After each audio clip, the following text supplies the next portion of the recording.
Hello. Hello, जय Shivray madam. हो, जय शिवराय. बोला.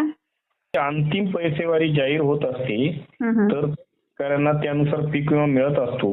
मग आता कोणकोणत्या जिल्ह्यांना पैसेवारी जाहीर झाली आणि किती झाली याबद्दल अपडेट हवी होती.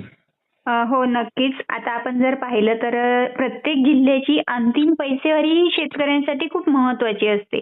त्यानुसार आता आपण जर पाहिलं तर 2025 मध्ये शेतकऱ्यांचं मोठ्या प्रमाणावरती नुकसान झालेलं आहे.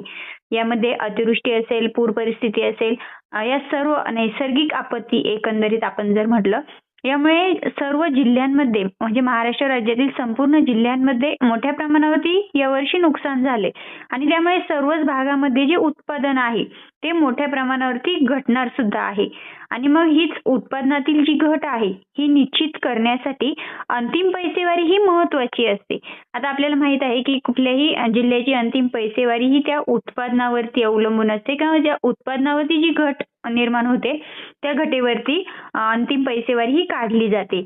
आणि शेतकऱ्यांना कर्जमाफी देत असताना सुद्धा महत्त्वाचा ट्रिगर म्हणजे अंतिम पैसेवारी असणार आहे. त्यामुळे म्हणजे एकंदरीत आता 2026 मध्ये कर्जमाफी होणार आहे. परंतु ही जी कर्जमाफी होणार आहे तर ती 2025च्या ट्रिगरनुसार होणार आहे. यामध्ये कोणकोणते शेतकरी बांधव पात्र असतील ते या ट्रिगरनुसार ठरणार आहे. आणि दुसरं म्हणजे शेतकऱ्यांना जो पीक विमा मिळत असतो, खरीप पीक विमा, तर हा पीक विमा मिळण्यासाठी सुद्धा ही अंतिम पैसेवारी ही खूप महत्त्वाची असते. कारण 2025 मध्ये जो शेतकऱ्यांना पीक विमा मिळणार आहे त्यासाठी पीक कापणी महत्त्वाची असणार आहे. कारण पीक कापणीच्या प्रयोगाद्वारे शेतकरी बांधवांना पीक विमा हा मिळणार आहे. कारण 2025चा जो खरीप पीक विमा दिला जाणार आहे तर तो पीक कापणीच्या प्रयोगावरती दिला जाणार आहे. आता आपण जर पाहिलं तर तुम्हालाही माहित आहे की सप्टेंबरमध्ये संपूर्ण महाराष्ट्र राज्यामध्ये शेती पिकांचं खूप नुकसान झालं आणि ज्या पद्धतीने 2025 मध्ये शेतकऱ्यांचं नुकसान झालेलं आहे तर त्यानुसार तर बऱ्याच भागांमध्ये पैसेवारी बऱ्याच जिल्ह्यांची जी पैसेवारी आहे ती 50 पैसेपेक्षा कमी येणार आहे. आणि आपल्याला माहितच आहे, आपण या अगोदर सुद्धा अपडेट घेतलेले आहे की ज्या जिल्ह्यांची अंतिम पैसेवारी ही 50 पैसेच्या आत येत असते तर तो प्रत्येक जिल्हा हा सरसकट खरीप पीक विम्यासाठी पात्र असतो. मग आता आपण जर पाहिलं तर 2025 मध्ये ज्या ज्या भागांमध्ये नुकसान झालेलं आहे तर त्यांची जी अंतिम पैसेवारी निघेल तर म्हणजे ज्या जिल्ह्याची अंतिम पैसेवारी ही 50 पैसेच्या आत येईल तो प्रत्येक जिल्हा हा खरीप पीक विम्यासाठी पात्र ठरणार आहे. आणि त्यामुळे ही अंतिम आणेवारी प्रत्येक जिल्ह्यातील शेतकऱ्यांसाठी खूप महत्त्वपूर्ण असणार आहे. आता आपण जर पाहिलं तर 15 डिसेंबर पासूनच अंतिम आणेवारी ही जाहीर होत असते.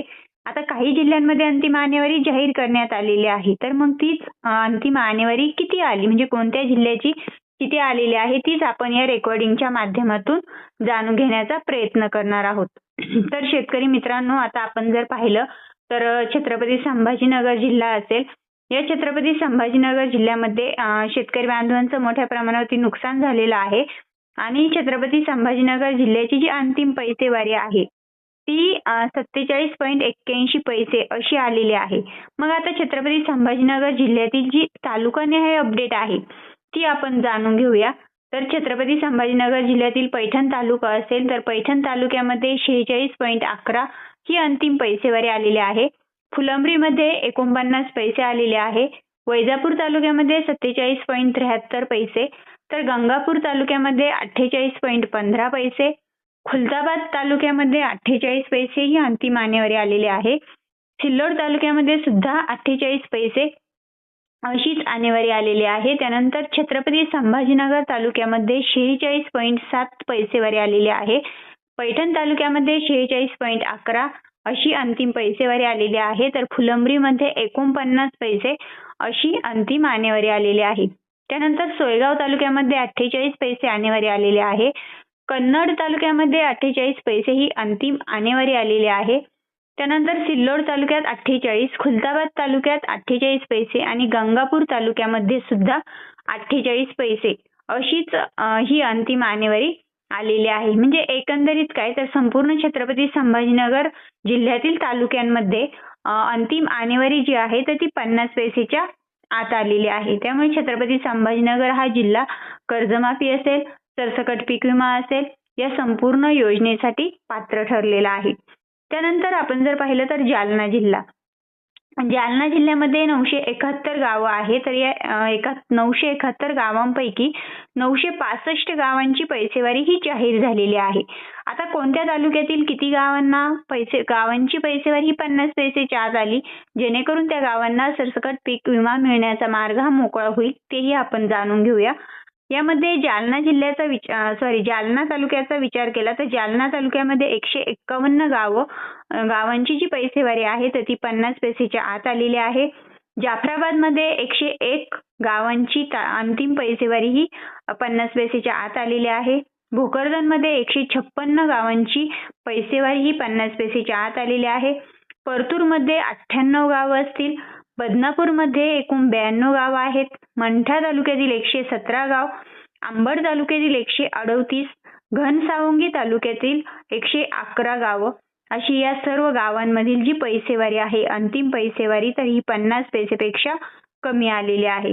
म्हणजेच मित्रांनो, जालना जिल्ह्यातील जालना तालुका असेल, जाफराबाद असेल, परतूर असेल, भोकरदन असेल, बदनापूर असेल, घनसावंगी असेल, अंबड असेल, मंठा असेल, या सर्व तालुक्यांची अंतिम आणेवारी आणि या तालुक्यांतील अनेक गावांची म्हणजे 100 पेक्षा जास्त गावं यामध्ये समाविष्ट आहे की त्यांची अंतिम पैसेवारी ही 50 पैसेच्या आत आलेली आहे. तर शेतकरी मित्रांनो, आता अंतिम पैसेवारी ही जाहीर होण्यास सुरुवात झालेली आहे आणि यामध्ये आपण छत्रपती संभाजीनगर जिल्हा आणि जालना जिल्हा या दोन्ही जिल्ह्यांची जी अंतिम पैसेवारी जाहीर झालेली आहे तर त्याचीच अपडेट या रेकॉर्डिंगच्या माध्यमातून जाणून घेतलेली आहे. आणि सर्वात महत्त्वाचं म्हणजे ही दोन्ही जिल्हे आता कर्जमाफी असेल, खरीप पीक विमा असेल, हे दोन्ही योजनेसाठी पात्र ठरलेले आहेत. मॅडम, जे अंतिम जिल्हे राहिलेले आहे हो, त्याची आणेवारी केव्हा जाहीर होईल? हो, नक्कीच. आता तुमचा असा प्रश्न आहे की आपण आजच्या रेकॉर्डिंग मध्ये छत्रपती संभाजीनगर आणि जालना ही दोन्ही जिल्ह्यांची अपडेट जाणून घेतलेली आहे आणि मग जी उर्वरित बाकी जिल्हे राहिलेले आहेत तर त्यांची अंतिम पैसेवारी ही केव्हा जाहीर होईल? हो, नक्कीच. तर जसं की आता आपल्यापर्यंत जी अपडेट आलेली आहे त्यानुसार छत्रपती संभाजीनगर आणि जालना जिल्ह्याची अंतिम पैसेवारी ही जाहीर झालेली आहे आणि 15 डिसेंबर नंतर प्रत्येक जिल्ह्याची अंतिम पैसेवारी जाहीर होण्यास सुरुवात होत असते. मग आता जसं की या दोन अपडेट आपल्या समोर आल्या तर त्या आपण शेतकऱ्यांपर्यंत पोहोचवण्याचा प्रयत्न केलेला आहे. अगदी त्याचप्रमाणे जशा की दुसऱ्या उर्वरित जिल्ह्यांची अपडेट आपल्या समोर येईल की अंतिम पैसेवारी ही जाहीर झालेली आहे, त्याचप्रमाणे अगदी याचप्रमाणे आपण त्याही जिल्ह्यांची अंतिम पैसेवारी जाहीर झाल्यानंतर शेतकऱ्यांपर्यंत पोहोचवण्याचा नक्कीच आपल्या YouTube चॅनलच्या माध्यमातून प्रयत्न करणार आहोत. आणि ज्या जिल्ह्यांची अंतिम पैसेवारी 50 पैसेच्या आत येते त्या संपूर्ण जिल्ह्यातील शेतकऱ्यांसाठी आनंदाची बातमी असते, कारण तो संपूर्ण जिल्हा हा खरीप पीक विमा म्हणजे सरसकट पीक विमा मिळण्यासाठी पात्र ठरलेला असतो. आता यासाठी शेतकऱ्यांना काही महत्त्वाची कामे करावी लागतील का पीक विमा मिळण्यासाठी? तर शेतकरी मित्रांनो, यामध्ये ज्या शेतकरी बांधवांना नुकसान भरपाई रब्बीचं अनुदान मिळालेलं आहे त्या सर्व शेतकरी बांधवांना खरीप पीक विमा 2025 हा सरसकट मिळणार आहे. त्यामुळे तुम्हाला काहीही करण्याची गरज नाहीये.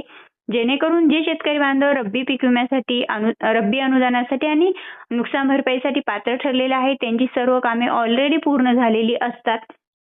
त्यामुळे तुम्हाला पीक विमा मिळण्यासाठी पुन्हा नव्याने काही कामं करण्याची गरज नाहीये. परंतु जर तुम्हाला नुकसान भरपाई रब्बीचं अनुदान मिळालेलं नसेल तर मात्र तुम्ही सरसकट पीक विमा मिळवण्यासाठी तुमचा आधार हे बँकेला लिंक आहे की नाही ते चेक करू शकता. तुमचं फार्मर ID कंप्लीट आहे की नाही ते चेक करू शकता. त्यानंतर तुमचा लँड रेकॉर्ड जो आहे तर तो यस आहे की नाही ते चेक करू शकता. आणि महत्त्वाचं म्हणजे तुमची KYC प्रक्रिया पूर्ण झालेली आहे की नाही तेही चेक करू शकतात.